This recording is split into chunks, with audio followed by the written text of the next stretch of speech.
हम उस्ताद निसार हुसैन खां साहब का इस्तकबाल करते हैं और तहे दिल से शुक्रिया अदा करते हैं कि इतनी तकलीफ़ होने के बावजूद भी उन्होंने ये ज़हमत उठाई और हमें इस बात का मौका दिया कि हम उनसे कुछ इल्म हासिल कर सकें। खां साहब, मैं सबसे पहले आपसे ये जानना चाहूँगा कि आपने किन बुज़ुर्गों से अपने तालीम पाई और किस तरह से तालीम पाई? तालीम के क्या कुछ असूल या क्या तरीक़े होते थे जो वो बरतते थे?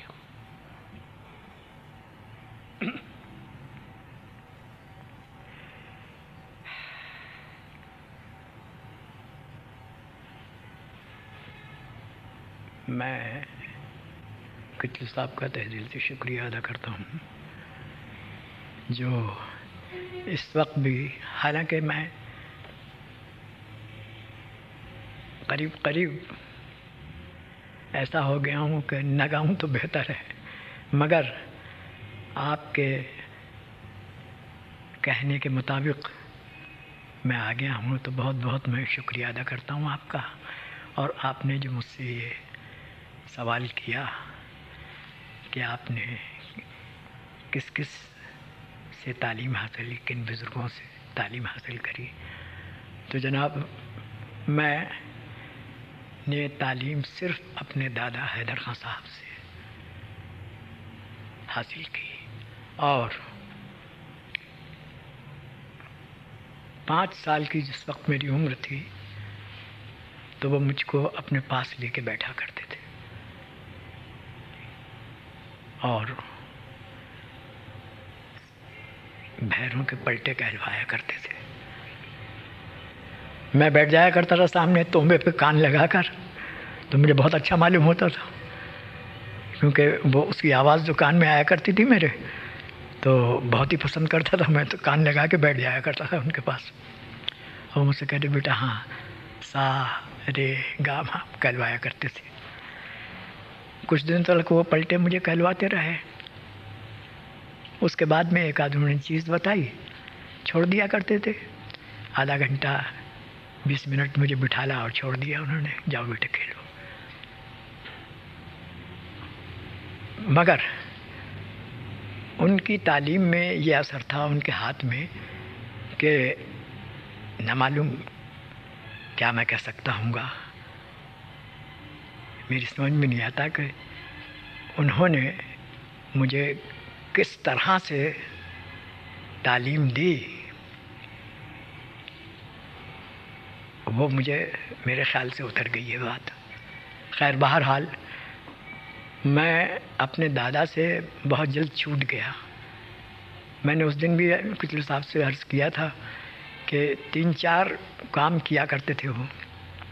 गाते तो थे ही वो, मगर तबला भी इतना याद था उन्हें कि तबलिए जो वहाँ पर नौकर थे वो सुन के और ताज्जुब किया करते थे, खां साहब इतना तबला आपको याद है? सितार भी बजाया करते। सितार तो अभी तक था उनका, सितार वहाँ रखा हुआ रामपुर में। जब उनका इंतकाल हो गया तो उसको बेच दिया और तो कोई सितार बजाना नहीं था। अगर मैं उनके पास रहता तो मुझे सितार भी बताते हो। अच्छा, बीन में भी हाथ डालते थे वो,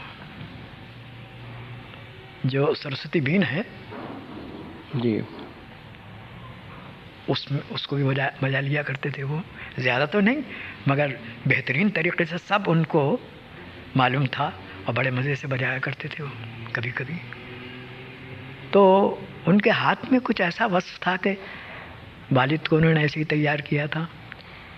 मुश्ताक हुसैन खां साहब, जो कि अपने आप को कहते हैं रामपुर घराने का पहले शागिर्द उनके वही थे, आपके दादा साहब के? जी हाँ। अच्छा, ये जैसे कि उनका भतीजा है ये जाफ़र जी, ये कव्वाली करता है, ऐसे ही मुश्ताक हुसैन खां साहब कव्वाली किया करते थे शुरू में। जी हाँ। और मेरे दादा महाराज वीर शमशेर जो थे वहाँ पर, जिनके पोते यहाँ पर थे, दबीर खान साहब के शागिर्द थे, यहाँ कलकत्ते में थे। कौन? हाँ, कोई राणा टी एल राणा साहब। जी हाँ, वो नेपाल के वीर शमशेर के पोते थे जी। मैं यहाँ कॉन्फ्रेंस में कई मरतबा इनकी कॉन्फ्रेंस में मैंने अटेंड की, मैंने अपने डीडी खन्ना जी, समझे आप, सबसे बड़ी थी ये, दामोदर बाबा। हाँ, ऑल इंडिया जी हाँ। तो वो उसके मेंबर थे। इत्तेफाक से एक दिन शाम को मैं गा रहा था तो वो आ गए, बैठे, बहुत खुश हुए साहब। जब गाना ख़त्म हुआ तो अंदर आन के मुझे पकड़ के चिपटा लिया उन्होंने और कहने लगे, भाई मुझे ये मालूम हुआ है कि आप हैदर खां के पोते हैं। मैंने कहा जी हाँ। आप कौन साहब? बोले मैं हैदर खां जहाँ थे, महाराज वीर शमशेर का मैं पोता हूँ। वीर शमशेर मेरे दादा थे, हैदर खां तुम्हारे दादा थे। ये कह के उन्होंने मुझे बहुत चिपटाया, प्यार की। फिर अपने घर भी उन्होंने मुझे बुलाया तो बहुत खुश हुए मेरे गाना सुनकर। घर बुलाया, घर गाना सुना मुझे। एक मुझसे बोले कि मैं एक चीज़ आपको दिखाऊं। मैंने क्या है? आइए मेरे साथ।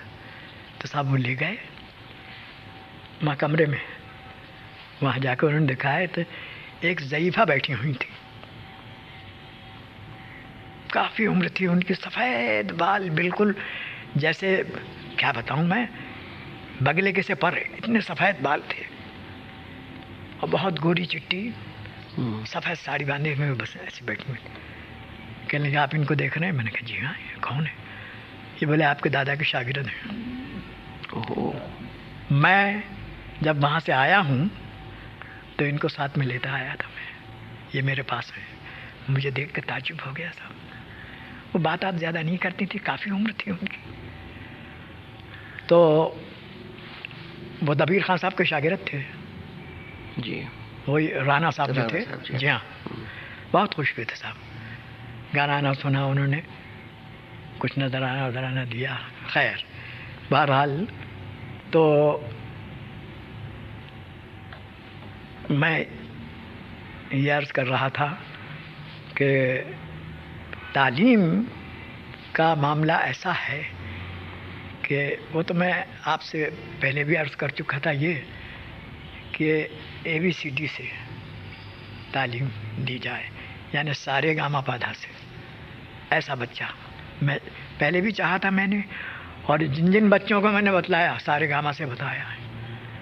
जो 4-5 मेरे शागिर्द हैं जी, सारे गामा से बताया है मैंने। कुछ नहीं गाते थे, वैसे थे, गाते थे, शौकीन थे, अपने गज़ल ठुमरी ये वे टेटे टेटे करते थे, सुर से भी अलहदा रहते थे जी। समझे आप। सबसे बेहतर चीज़ ये है पहले नी कायम करना, फाउंडेशन जी। और जिसका फाउंडेशन अच्छा हो गया उस पर आप 3 मंजिला। अब देखिए यहाँ पर फाउंडेशन अच्छा नहीं था उसका, सीमेंट अच्छा नहीं दिया, सही माने में बिल्डिंग गिर गई। 3 बिल्डिंगें गिर पड़ी जी हाँ। और उसमें सैकड़ों आदमी मर गए। तो हर काम का यही है कि जब उसका फाउंडेशन अच्छा नहीं होगा, और इल्म मौसीकी में फाउंडेशन सारे गामा पाधा निसा ये सच्चाई के साथ हो जाए, उसके बाद में आप राग याद कर लीजिए, चीज़ें याद कर लीजिए, चलिए फिरिए।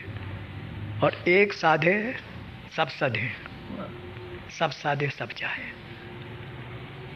सब साधने का मकसद यह है कि आजकल ज़माने में टीचरी लाइन में जो हैं, गाना भी आता है, तबला भी आता है, बाजा भी आता है, सितार भी बजा लेते हैं, वायलिन भी कुकू कर लेते हैं, हर चीज़। तो ये सब साध लिया उन्होंने, मगर सब साधे सब गया, किसी में वो पूरे नहीं हो पाते। एक काम करें आप, उसमें अगर पूरे अगर आप हो गए हैं तो हर काम में आप हाथ डाल सकते हैं। एक साधने से सब सज जाता है। तो सबसे पहली चीज़ यह है कि ये पलटे और सरगम ये सच्चाई के साथ आ जाए। ये बैठा है मेरे पीछे, जिस वक्त शागिर्द कराया तानपुरा हाथ में दिया तो सुर से अलहदा था बिल्कुल। अब ये माने ना माने, और हैं जो जिनके सामने कहलवाया था वो कह सकते हैं अभी। और सबसे बड़ी बात यह है, मेरी तालीम का मामला ऐसा है कि मैं बच्चे को ज़्यादा बताता नहीं हूँ, अपने पास बिठा के उसको सुनाया करता था। हाफिज़ को भी यही हालत थी, बताता था, कहलवाता था, मगर मैं ज़्यादातर उनको सुना के इस काबिल कर दिया करता था, पलटे कहलवा के, कि वो पिकअप कर लें उसमें से। अब मजबूरी मेरी ऐसी हो गई है कि मुझसे गाया जाता नहीं, अदायगी होती नहीं, क्या बता सकता हूँ अब मैं। तो सबसे पहले ज़्यादा वज़न दिया जाता हैगा फाउंडेशन कायम करने पर, नींव कायम करने पर। और नींव जब भी कायम होती है कि जब सुर में बच्चा हो जाता है और पलटे कहने लगता है, सरगम वगैरह हर तरीक़े से। ये नहीं है कि साहब सारे गा मा पा दा नी सा, ये नहीं, जहाँ से जिसे आप पकड़ के मोड़ दिया, हर तरीक़े से, हर जगह से। देर ना हो इससे क्या कि हमने कहा ये रे, यहाँ रे कही तुमने, तार सब तक की रे लगा दो कोमल, फ़ौरन पहुँच गया वहाँ पर लगा दी। नहीं तो उसमें ज़रा सा गौर ख़ौस करना पड़ता है। कड़ी मध्यम लगा दो ऊपर, फ़ौरन पहुँच गया। तो इतना जब सच्चाई के साथ में हो जाता है वो, इतनी उसके अंदर बात आ जाती है कि तो हर तरह से वो हर काम कर सकता है। एक राग को आप ऐसा साधें, समझे आप, भैरव है या अमन कल्याण है, कुछ है, सुबह का और शाम का और रात का एक एक राग ऐसा साध लें कि मुश्किल से मुश्किल राग आप गाएंगे तो आपको ये मालूम होगा कि जैसे अमन गा रहे हैं। समझे आप? जी।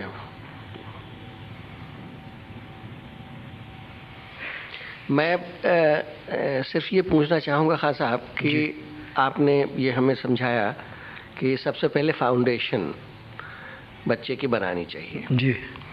फाउंडेशन सुर के समझ से जी, और फिर गले की हरकत, गले का घूमना उन स्वरों के आधार पर। ये तो उसका बात की बात है। हाँ जी हाँ, जी हाँ। लेकिन आपने फरमाया ना कि पलटे पहले जी हाँ आप डालेंगे और उसमें सेंस करेंगे कि भाई किस तरह से वो स्वर पलटे करके सिंगल किए उनको, फिर उनको डबल करवाए, जी हाँ, उनके चौगुन करवाए, फिर उसके जी उन पलटों को ही, जैसे सारे सारे सारे सारे गामा, इस तरीके से आकार से उसकी वालिद के हमारे। जी हाँ, जी हाँ, सारे गामा पादा नहीं सा वगैरह था। ये मेरी हालत थी कितने साहब के, मैं रात को 12 बजे से तानपुरा लेके बैठता था जी, तो सुबह 4-5 बजे तक गाता रहता था। और एक दिन नहीं, बड़ौदे में कम से कम 2-3 साल तक मैंने ऐसा किया है। चिल्ले जी हाँ, 40 दिन हो गए, उसके बाद में 3-4 दिन के लिए छोड़ दिया, मैंने आराम कर लिया और फिर शुरू किया। तो बीच में गैप नहीं होना चाहिए। एक दिन का रियाज छोड़ देने से पिछला 40 दिन का किया हुआ, बुजुर्ग कहते थे, ये मैं नहीं कह रहा हूँ, ये मैंने सुना है उनकी ज़बानी कि बेटा तुम चिल्ला पूरा करके ही छोड़ो, अगर चिल्ले में एक दिन तुमने छोड़ दिया तो पिछला जो किया हुआ वो चला जाता है। अब चला जाता है या नहीं जाता है, मगर उन लोगों का कहना ये था कि कंटिन्यू करते रहो, 40 दिन हो जाए उसके बाद छोड़ देना और 2-4 दिन आराम करके फिर शुरू करा। तो मैंने ऐसे 2 साल तक किया, मैंने ऐसे, समझे आप, लगातार। जी हाँ, 2-2, 3-3, 4-4 दिन छोड़ के। जी हाँ, 3-4 दिन आराम कर लिया मैंने, उसके बाद में फिर शुरू कर दिया मैंने। और मैं जाता था, अता हुसैन खां मेरे बड़े दोस्त थे बचपन के, 25 साल तक बड़ौदे में रोज़ाना 2 घंटे मेरी उनकी मुलाकात होती थी, क्योंकि स्कूल में 1.5 घंटे तो स्कूल में बैठते थे। अगर मैं पहले आ गया तो मैं उनके क्लास में चला गया, साफ सलामत करी, उसके बाद अपने क्लास में चले गए। शनिवार भी जाते थे जी, शनिवार भी जाते थे जी हाँ। मैं कह रही हूँ साथ में कुश्ती देखने साथ में जाए, पहलवान रहते थे मेरे साथ में, वो खुद आते थे मुझे बुलाने, मैं साथ में जाया करता था, क्योंकि जो बड़ा अखाड़ा था बड़ौदे में, महाराज का अखाड़ा, वह मेरे मकान के करीब था, तो ये सुबह ही आ जाया करते थे, आवाज़ देते थे, अरे भाई निशान भाई चलो, गामा पहलवान आए, वो जोर करेंगे, उनके पट्टे जोर करेंगे, चलो हम भी चले गए, साथ में बैठे हुए देख रहे हैं। रात को गए, स्कूल से गए, बोले भाई आज हफ्ता बदल के आ गया सिनेमा का। पहले हफ्ता बदला करता था, सीरियल आया करती थी 8-8, 10-10, 15-15 उसकी हफ्तों की, तो 4 भाग उन्होंने दिखाए, उसके बाद में जनाब हो अब चौथे दिन 5वें दिन फिर हफ्ता बदलेगा, तो बदल जाया करता था, तो वो खुद आ जाया करते थे या मैं खुद चला करता, हम और वो दोनों बैठा करते थे बहुत ज़्यादा। तो उनकी ये कैफियत थी कि बहुत मेरे लंगोटिया दोस्त थे समझिए, जब से वो बड़ौदे में आए थे। मैं 1917 में गया था वहाँ, और वो 1918 में आए थे, जब से हमारा उनका संपर्क बना हुआ था। अब मैं बड़ौदे से चला आया, वो बड़ौदे थोड़े दिन रहे, उसके बाद में फैयाज खान साहब बीमार हो गए, और कुछ मामलात कुछ ऐसे हुए कि वो इकबाल वगैरह आ गई, तो जनाब ये भी छोड़ के चले आए वहाँ से। तो ये चीज़ है साहब, बहुत कुछ हमारी उनकी बातचीत इस बारे में रहा करती थी, समझे आप। कुछ एक आध 2 चीज़ें मैंने भी उनसे ली, मुझसे जो मेरी चीज़ पसंद आ गई मुझसे भी लिए 1 आध 2 उन्होंने। जी हाँ, ये तो बराबर चलता ही था पुराने ज़माने में। जी हाँ। तो एक बात ज़रूर है कि बड़े अच्छे आदमी थे वो, बहुत ही, और तबीयत के इतने साफ थे, उनमें भी कोई 420 ऐसी दागाबाजी या कुछ ऐसी बात कभी करी ही नहीं उन्होंने। बहुत सच्चाई के साथ में बात किया करते थे और बड़ी मोहब्बत से। तो खान साहब ये आप बताएं हमें कि फिर पलटों के बाद जब आप चीज़ें वगैरह या बाकी तालीम शुरू करते हैं जी, तो पहले बंदिशों पे जोर दिया जाता है या आप राग पे और उनकी या चलन वगैरह पे जोर देते हैं? पहले बंदिश बताई जाती है, और बंदिशें जो हैं अगर बच्चा छोटा है जी, तो आप शुरू में मध्य या द्रुत लय की बंदिशें पहले बताते हैं या बड़े ख्याल से ही शुरू? बड़ा ख्याल। बात यह है कि देखिए किचलू साहब, अब वो ज़माना तो गुजर गया, अब आज आपका अदारा ऐसा है, बंदिशें बताई जाती हैं, तबलिए की आप ड्यूटी लगाते हैं, जाओ वहाँ। उस वक़्त तबले वाला कहाँ था, कौन तबले वाला आएगा साहब, उसको तनख्वाह दे के कौन रखेगा। वैसे ही बताया करते थे, हाथ से अपने ताल दिया, बता दिया बेटा ये फला ताल में है, ये फला ताल में है। तो उनकी असरात तालीम में कुछ ऐसे थे कि वो याद करते करते कुछ ऐसे याद हो जाया करते थे कि तबलिए के साथ में भी हम गा लिया करते थे, समझे आप। और अब तो कुछ ज़माना ऐसा आ गया हैगा कि जैसे कि वो लोग भरा करते थे अंतरास्थाई 4 चूने, अब वैसे नहीं भरा जाता, वो बात भरा ही नहीं जाती। अब तो एक बोल कहा उन्होंने, वह उसी में अपने बिलपमत कर रहे हैं, और आगे बढ़ के दूसरा कह दिया, सम पे आ गए, अंतरा कह दिया, एक बोल कह के खड़े में वहाँ पर रिया कर रहे हैं, बढ़त कर रहे हैं उसकी, समझे आप जी, बढ़त करके, और फिर अपने सम पे अंतरे का बोल पकड़ लिया, उसके बाद में और आगे के बोल हैं जल्दी से कह के और सम दे दिया उनके। जो उसकी चूनें भरा करती थी पहले ख्याल की, वो अब देखने में नहीं आती, सुनने में नहीं, जो हमने सुनी है। बिल्कुल सही फरमा रहे हैं। राग ख्याल 4 चूलों से दुरुस्त जी, ताल में कह दिया, तो ये मालूम हुआ कि भाई ये फलाने घराने का ख्याल हैगा।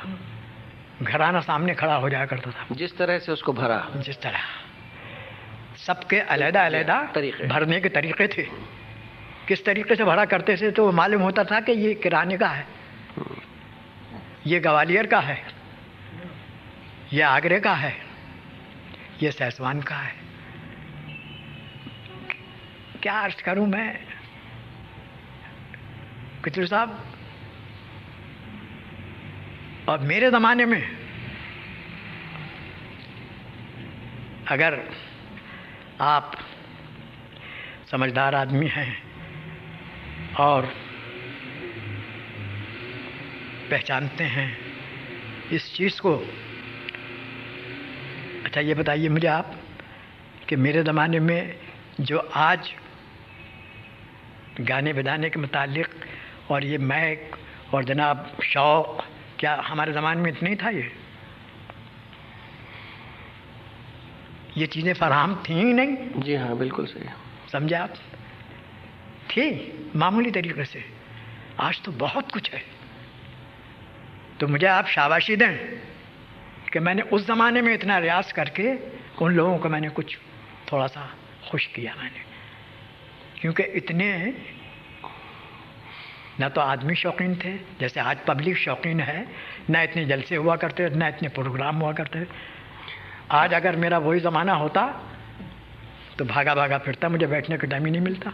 बिल्कुल सही खान साहब, हमारा तो कहना ही ये है कि अगर आजकल के ज़माने में आप जैसे काबिल विद्वान और बुज़ुर्ग एक ही बनते जाएं तो एक जनरेशन में एक बन जाए तो हम समझे कि बहुत हो गए काफी, लेकिन वो एक भी तो नहीं बनते। ये तो आपके होना तो यही है। ये तो आपका बड़कपन है कि आप मुझे इतना बढ़ा चढ़ा के कह रहे हैं। मैं तो एक मामूली आदमी, सही बात, और मुझे नहीं इतनी सोहबत भी नहीं मिली ना उन बुजुर्ग। देखिए जैसे आपके ज़माने में चर्चा हो रहा है आजकल, क्या उस ज़माने में चर्चा था? ऐसे ही हुआ करता था।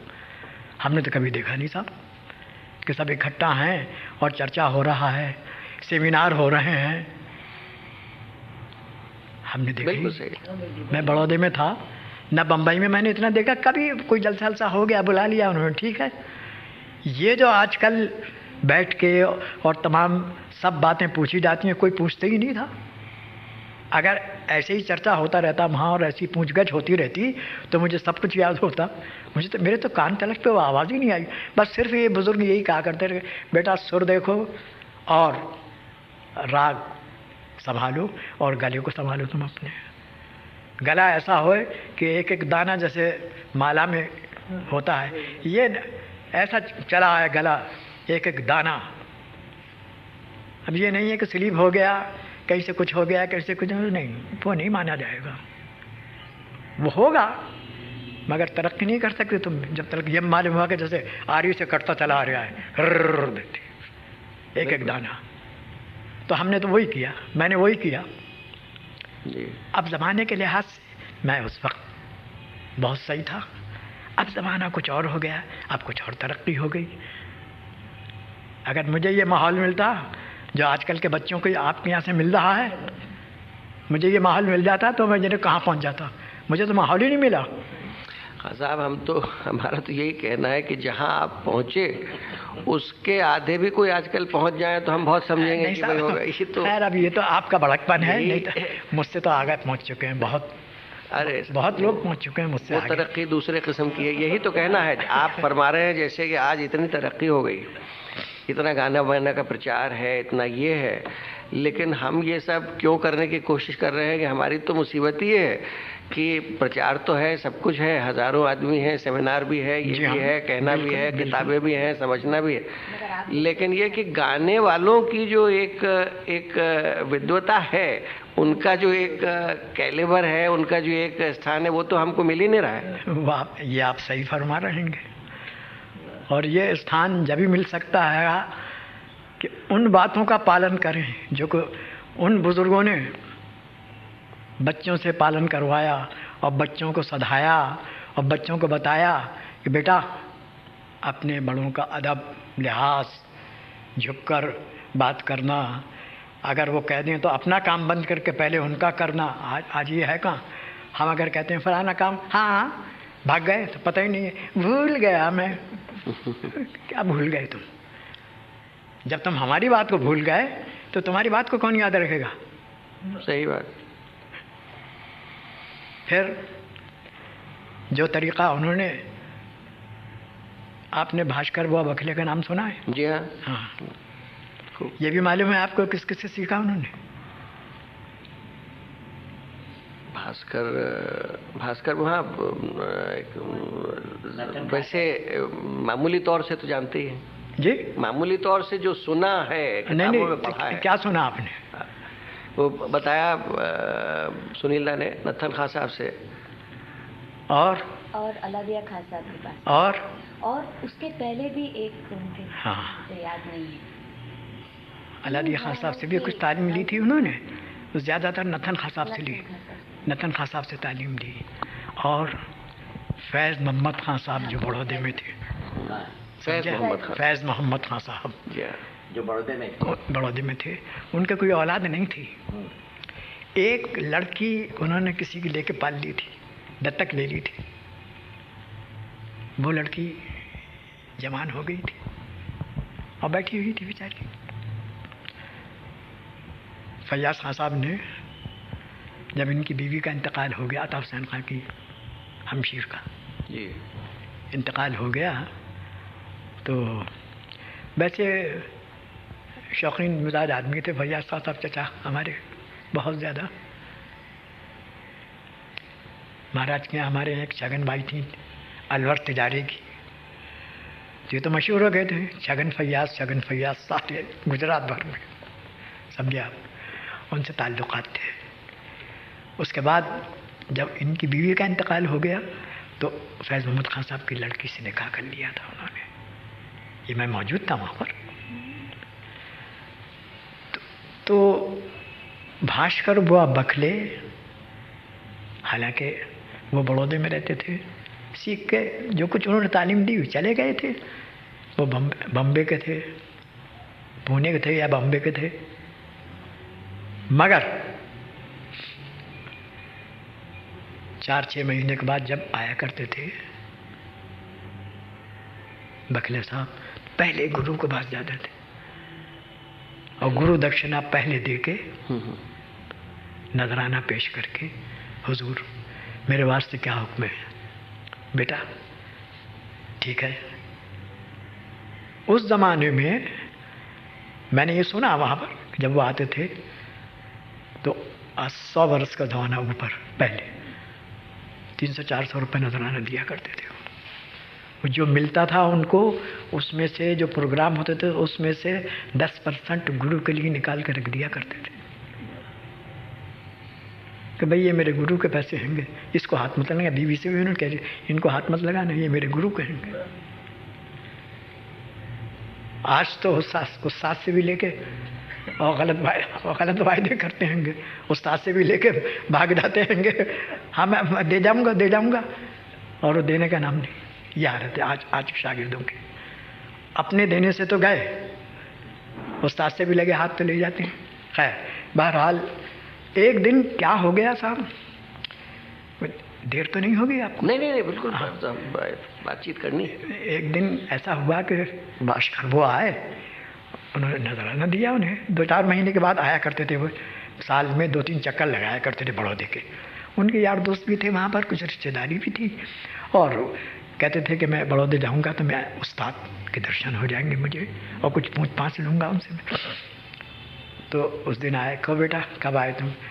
हुजूर मैं कल हाजिर हुआ। हुजूर से तो बात किया करते थे वो। आज शागिर्द हुजूर कहनी नहीं जानते, या हजरत कहनी नहीं जानते, झुकनी नहीं जानते। तो जैसे तुम्हारा अखलाक है, उसी तरीके से दूसरे भी तुम्हारे साथ में पेश आते हैं। खैर, बोले अरे भाई बखले, कहने हुजूर फरमाइए। भाई आज तो मेरा जी चाहता, ये मैंने बड़ौदे में सुना है साहब जी, उस ज़माने में, मैं अपने दिल से नहीं कह रहा हूँ ये जी।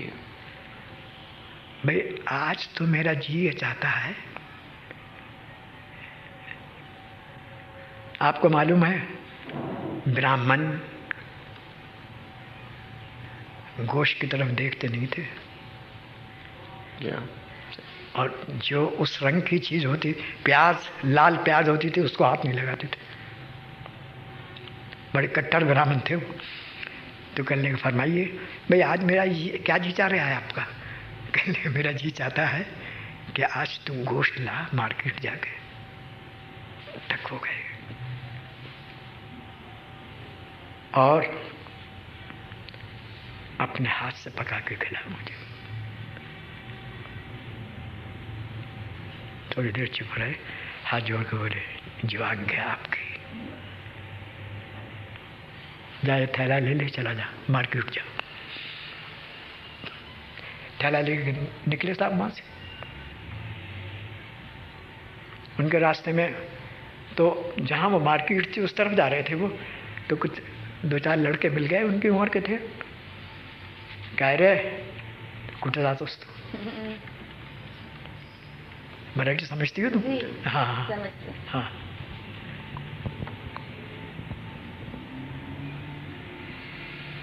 अबे इकडे मार्केट आहे, तू मार्केटकडे जाऊन आला है।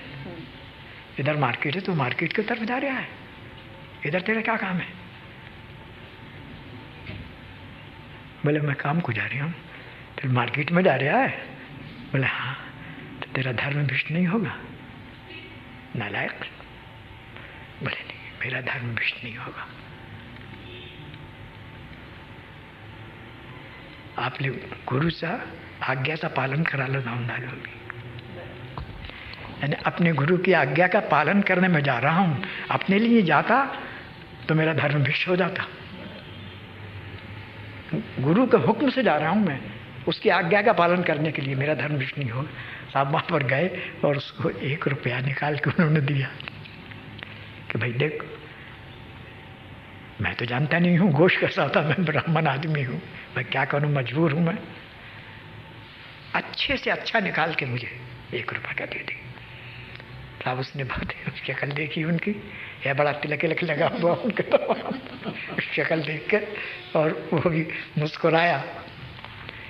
उसने बेहतरीन करके बना के उनको दे दिया। भाग्यवान से लेके आए, ले आया, लिया। अच्छा इसे धो, उससे उनसे धुलवाया, मसाला पीस सिल पे बिठा दिया उसे, मिर्चें, धनिया, लहसुन, प्याज सब पिसवाया। खैर बहरहाल मसाला वसाला पीस के सिगड़ी जलवाई, पतीली रखवाई, घी डलवाया, प्याज काट के उसमें डलवाई। जब प्याज लाल हो गई तो बोले इसमें मसाला डाल दे, भून इसे। थोड़ी देर उसने चलाया। अच्छा गोश्त डाल दे इसमें, गोश्त डलवा दिया, खूब भूनो इसे। देखो इसमें जो बैड स्मेल आ रही है वो देखते रहो, और जब अच्छी स्मेल आने लगे, खुशबू अच्छी आने लगे इसमें, तो मुझे बताना। तो जब वो भुन गया, उसका पानी यानी सब जज्ब हो गया, तो उसके बाद में कहने लगा उस्ताद ये तो अब खासा भी हो गया। अच्छा ज़रा सा इसमें पानी डाल दे। जब पक के तैयार हो गया उतार लिया, अपने हाथ से निकाल। अब चमचे से उन्होंने निकाला रकाबी में। अब वो ये डर रहे कि कहीं उस्ताद ही नहीं कहने कि तू भी खा बैठ के, बेचारे घबरा रहे। खैर खाया। कहने लगे बखले तूने आज वो काम किया है कि दूसरा नहीं कर सकता। जा, तेरे गाने में जितनी बदबू है वो सब जाती रहेगी और उसमें से खुशबू निकलेगी। मेरी दुआ है तेरे लिए। तो बखले से अच्छा उस ज़माने में महाराष्ट्र में कोई नहीं गाता था। बखले बुआ इतने मशहूर थे, बहुत ही अच्छा गाते थे, और मुझे सुनने का मौका नहीं मिला क्योंकि मैं उस वक्त छोटा था। बड़ौदा जब गया हूँ, और वो जवान थे, जवान के आधेड़ उम्र में पहुँच गए थे। उनको मुझे सुनने का, बाकी सब तारीफ़ करते थे कि बहुत। तो ये है उस्ताद की इज़्ज़त के जाके मार्केट से ले आए। उधर जाते तलक नहीं थे वो तो, मगर उस्ताद का कहना नीचे नहीं डाला उन्होंने। आज तो उस्ताद उनकी भलाई की कहता हैगा, बुराई की नहीं कहता है। मोहसिन खुश हो गए आजकल। उनकी भलाई की कहता है मगर उसको भी नहीं मानते हो। अब इसका क्या इलाज किया जाए ये बताइए। ठीक है, जैसा है वैसा भाई चलने दो। तो सबसे पहले ज़्यादातर पलटे वगैरह सुर सही हो जाएं, उसके बाद आप राग बताएं, चीज़ें बताएं उनको और उनको तबले में बिठलवाएं। उस ज़माने में साहब उनकी तालीम ऐसी थी कि वो खुद ब खुद, आज इकवाई कोई नहीं लगाना जानता।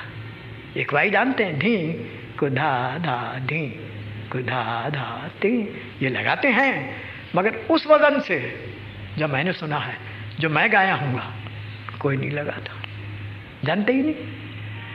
धी कुधा धा धा धी कुधा धा धा धा धी कुधा धा धी कुधा धा धी, समझे आप? इस वजन से कोई लगाते ही, और वो वजन टूट जाता है। बायां इस तरीके से बजाया करते थे वो कि उसके वो टूटता नहीं था, गमक रहती थी उसके अंदर। आजकल वो बात ही है नहीं। यही तो बात, ताली नहीं कोई गाता। गाय कहाँ से बजाते ही नहीं वो, उस तरीके से बजाओ तो गाय। कभी मौका ही नहीं मिला। मौका? हाँ, मौका कहाँ से मिले? कोई जानता ही नहीं, कोई गाते ही नहीं इसको। अच्छे से अच्छे आदमी से एक वाई गड़ा के लगा दो, तुम देखें कैसे गाएगा। और जितनी गड़ के लगती है ये उतना ही मजा आता है उसमें। हाँ, तो सबने छोड़ दी। तो कहने का मकसद मेरा ये है कि उस वक्त ना तो कोई तबलिया इतनी याफ्त नहीं थी लोगों में कि साहब तबले वाले को नौकर रखें और बच्चों को तालीम दे रहे हैं कि तबला साथ में बज रहा हैगा, कुछ नहीं। मगर उनकी तालीम में ये असर था कि जनाब, और हाथ से ताल दे के बताया करते थे वो, कि वो जनाब बराबर भरा करते थे, समझ बढ़ाते थे, समझ बनाते थे। जी, क्या कहा जाए। और अब तो तबले के बगैर बिल्कुल बेकार है, जब तक उनके बिठाओ नहीं। और अब तो बात यह है कि उस तरीके से तो अब बताया जाता नहीं हैगा तबले में, बस ख्याल बता दिया और अपने तरीके से उन्होंने बिठाया, विलंपत करते रहे, ख्याल गा रहे हैं, दो बोल पकड़े। अब तो दो बोल पकड़ लिए उन्होंने, पहला सम दे दिया और अपने विलंपत कर रहे हैं। दो चार बातें कहीं, आगे के बोल भी विलंपत में अपने लगा दिए, और जब समा आया तो मुखड़ा दे दिया उन्होंने, समझे आप, पकड़ के। पूरे चारों चूल्हे भरना उसकी वो नहीं होती। वो मैं किसी को देखते ही, जैसे कि शायद मुझसे आपने सुना होगा, दैया रे मैं कैसे जाऊं, वो ख्याल उसका हेम कल्याण का कैसी चूल्हे में भरा करता था उसकी। और भी दो तीन हैं चीज़ें कि उस तरीके से भरने को नहीं जानता। तो अब भराव इस चीज़ का है कि ख्याल का मुंह पकड़ा और सम दे दिया। अब उसके बाद में अपने इधर उधर के बहलावे कर रहेंगे, यही हो रहा है। हाँ, बहलावे कर रहे हैंगे, एक आध दो एक बातें इधर रिखप पे खड़े हो गए, गंधार पे खड़े हुए, निखात पे आ गए, नीचे पंचम पे आ गए। उसके बाद जब मुंह आया तो मुखड़ा फिर भर दिया उन्होंने, फिर दो तीन बातें कहीं, फिर मुखड़ा, फिर आगे के दो लफ्ज़ पकड़ के जो ख्याल के बोल हैं पकड़ के आगे ज़रा बढ़ा के आए और मुंह आया तो कह दिया। पहले पूरी अस्थाई भरो और फिर अंतरा भरो। अंतर का भी यही हाल करते हैंगे। अंतरे के बोल पकड़ के ऊपर जाके सम दे दिया टीप पर उन्होंने। अब खड़े हुए टीप पर, रिखप गंधार निखात टीप पे खड़े होकर एक आध दो एक दफ़े इधर उधर के बहलावा देखा, फिर अंतरे का मुंह पकड़ के फिर पहुंच गए, फिर सम दे दिया, फिर दो चार बातें कही, फिर सम दे दिया। उसके बाद आगे के बोल हैं ज़रा इधर उधर कह के ला के आगे बढ़ा के आन के नीचे सम दे दिया उनके। है यही बात। नहीं, अगर मैं गलत कहता हूँगा तो मुझे बताइए आप। नहीं, बिल्कुल सही कहा साहब। तो चीज़ यह है कि तो साहब जब तक बच्चे के साथ में अब ऐसा माहौल हो गया है कि तबले वाला होना चाहिए। अब आपने वो लड़की दी है मुझे, हालांकि वो ठीक है, गला भी ठीक है, आवाज़ भी ठीक है उसकी, 25 मील से आती है बेचारी, 20-25 किलोमीटर है जहाँ वो रहती है जी। तो इस वक्त वो B.Ed का इम्तहान दे रही थी। वो खान साहब मैं निबट जाऊँगी अब तो फिर मैं रेगुलर तरीके से आया करूँगी, दूर बहुत रहती हूँ मैं। अभी तक कह के मैं थक गया, ना तो तबले वाला देते हैं ना कोई तानपुरा दिया उसे, तबले वाला जाते ही नहीं, तो मैं कैसे बताऊँ उसे, ये बताइए। मैंने एक आध ख्याल बताया है उसे, एक राग सही करा रहा हूँ मैं भी उसके, 1-2 एमन कल्याण और भैरव। परसों कहने लगी मुझे वो शिवमत भैरव आप गाए थे, वो ख्याल बता दीजिए। अच्छा भाई याद कर ले, वो भी बता दिया। अब तबले वाला है नहीं, उसे बिठाऊँ कैसे मैं, कोई जाते ही नहीं, ड्यूटी नहीं लगती था। लेकिन अरे भाई कह के थक गया, कोई ड्यूटी लगाते ही नहीं, मैं क्या करूँ। 10वीं दफ़े मैंने कहा उनके कि भाई वो आती है तो उससे पूछ लो कब कब आती है क्या है, तो तबले, और वैसे अगर तबले वाला जाएगा ड्यूटी तुम लगा दो तो मैं पकड़ के थोड़ी बिठा लूँगा उसे। भाई वो नहीं आई है तो वो चला जाएगा, और आई है तो बैठ जाएगा, मगर तुम्हारा फ़र्ज़ क्या है, तुम तो लगा दो ड्यूटी उसकी है। और कुछ नहीं, कभी मेरे ही जी चाहे एक आध चीज़ मैं ही गाने बैठ जाऊँ। इतना गाते थे पहले आप। तो ये चीज़ है। तो पहले का माहौल जो था, उनके हाथों में असरात ऐसे थे कि बगैर तबले के बताया करते थे। और आजकल तो खुदा ने हर चीज़ अता फरमा दी है, और हमारी एकेडमी में हर चीज़ है, जिस चीज़ को हम चाहें सब आप दे सकते हैंगे, मगर क्या किया जाए, मजबूरी है कि इतनी फैसिलिटी अगर मुझे मिल जाती उस ज़माने में, मैं सच अर्ज़ कर रहा हूँ कि न मालूम मैं कितना और आगे बढ़ जाता मैं। और मुझे आप शाबाश दें कि इतनी फैसिलिटी ना होते हुए मैंने इतना रियाज किया। बिल्कुल सही बात। और ऐसे लोग वाकया, और ऐसा माहौल मुझे अगर मिल जाता तो ना मालूम जानिए मैं क्या करता। अब आज का माहौल ऐसा है कि ज़रा से ऊपर को उठ गए तो बस अब पैसे के पीछे भागते फिर रहे हैं। अबे पैसा तो तुम्हारे कदमों में आ जाएगा, हर वक्त तुम पैसे पे चलोगे, पैसा इतना होगा कि तुमसे उठेगा नहीं, मगर उस चीज़ को हासिल करो। बिल्कुल सही बात। जो चीज़ मैं चाहता हूँगा, मगर वो चीज़ें नहीं हासिल करना जानते। हाँ साहब, एक सवाल और पूछना चाहूँगा शुरू करने के पहले। फरमाइए। कि आप हमें ये ज़रा समझाएं कि सैसवान जी का घराना या सैसवान की गायकी जिसको हम मानते हैं, या रामपुर, इनमें फ़र्क कब से हुआ? पुराने या पहले दोनों एक ही थे, या ये ब्रांच अलग अलग हो गई, और किन बुज़ुर्गों से अलग हुई? क्या इसकी तारीख़ क्या है? बात यह है कि इनाज हुसैन खान साहब के जो वालिद थे जी, वो सितार से ज़रा शौक़ रखते। उस ज़माने का सितार आप जानते हैं। अब तो अगर आप कहेंगे कि सितार आमिर खुसरो साहब ने निकाला, और जो उनका बाज था आज सितार में आपको मिलेगा नहीं। आमिर खुसरो साहब के ज़माने में ऐसा सितार थोड़ी हो जाया करता। अब तो गला बज रहा है, गवैयों को दुआ सितारी गला बजाते हैं, बिल्कुल ताने ले रहे हैं। वो बाज जो सही बाज है वो सितार का है ही नहीं। मैं तो यही कहूँगा। और लोग अगर कुछ कहते हैं वो कहते हैं, बाकी मैं कहता हूँ जो आमिर खुसरो साहब ने जो सितार का बाज निकाला और जैसे सितार बजा करता था, और जो बचपन में मैंने सुना, वो नहीं है। अब गला बज रहा है, अब तो ताने ले रहे हैं।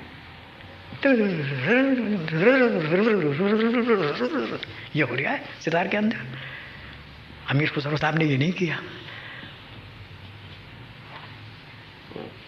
तो